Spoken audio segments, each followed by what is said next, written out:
The first contestant, Andrew Cuomo. Let us go to the Andrew Cuomo tale of the tape.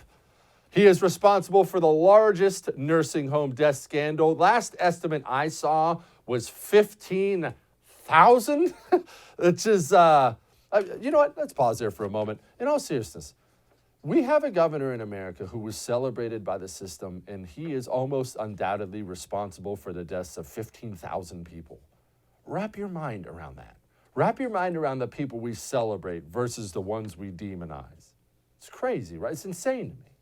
Anyway, he profited off a book on how to handle COVID-19 as he was killing 15,000 people. That may be the best part of this whole thing. If by best, I actually mean worst. The dude slaughters old people by the thousands and then writes a book about this is how COVID is done. Apparently, he's been accused by every woman on the face of the planet of sexual harassment.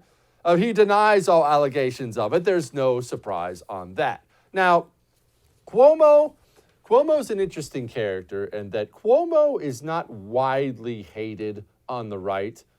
I'll be anxious to see how he turns out in this fight. Number two, our second contestant, the tale of the tape, is Gavin Newsom. Gavin Newsom, the governor of California. And I am, unlike many of my colleagues on the right, I don't hate California. I have been to California. I will tell you, California is beautiful, man. It's beautiful. And it's huge. And the resources are absurd. Do you know that California, if it was its own country, would have the fifth largest economy in the world? It's just beautiful. The terrain. You have the northern part of California with the mountains and the redwoods, and the southern part and the beaches and the pretty girls and the restaurants. And it's just beautiful. It's wonderful. And that actually makes this personal for me, because I hate that the communists have destroyed California. I hate that is now just the bluest of the blue. I think that sucks. Anyway, Newsom's tale of the tape. He violated his own strict lockdown rules and lied about it. You remember that scene at the French Laundry? Sorry, I don't mean to get sidetracked, but that was the best. Don't go anywhere. People will die. Respect your fellow citizens. No, you can't gather in large numbers, and then gets busted at the fanciest restaurant in the state, of course. He rules by executive order and not legislature. He's just like all these commies. They don't have any need for laws. They just, whatever I feel like today. He's responsible for the first population decline in the state's own history. I'll come back to that in a moment. And his own citizens are so mad at him, they prompted a recall. They get so many signatures, there's now a recall election against him. We'll see how that goes. But I want to go back to something. The first population decline in the history of California. I understand maybe you haven't been to California, maybe you have.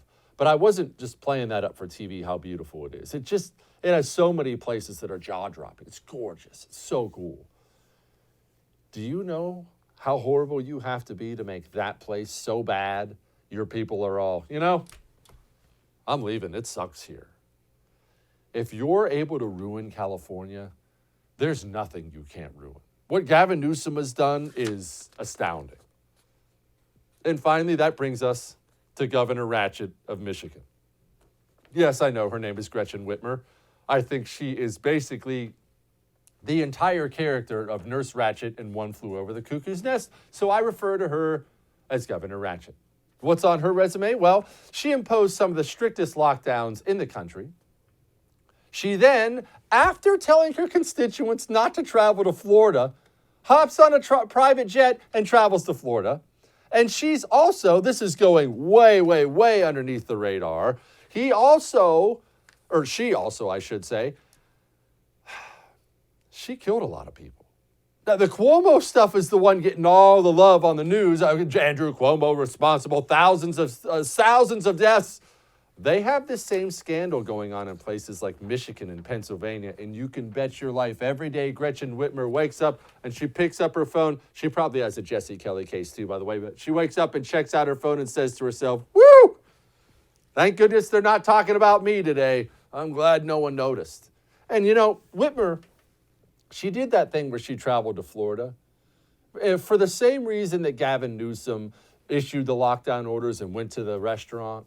For the same reason, I mean, our first contestant, Andrew Cuomo, horrible lockdown orders, and then got caught at all these fundraisers, no face mask on, shaking hands, kissing babies, patting people on the back. Remember why they all got caught, right? Don't make that mistake and say, well, they're hypocrites.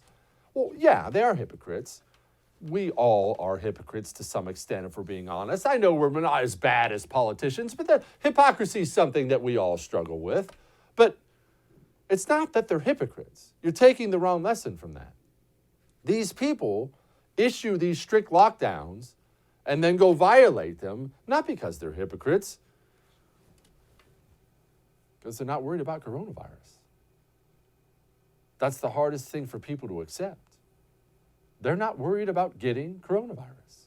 They're not worried about spreading it to their loved ones. They're just not. You remember even the famed Dr. Birx. All these lockdown rules, lockdown, lockdown, lockdown. Everyone's going to die. It's going to be millions of people. Then gets busted traveling to see her parents. It's not because she's a hypocrite. She is, sure. She's not worried about coronavirus. She's not worried about giving it to her parents. That's a bitter pill to swallow when you sit back and look at all the damage we did with our COVID restrictions. But that's why these governors, all three of them, get caught doing this stuff. It's not that they're hypocrites. Yes, they're detestable. They're scumbags. We're going to decide the biggest scumbag tonight. But it's not that they're hypocrites. It's that they're not worried about getting coronavirus. What's that tell you?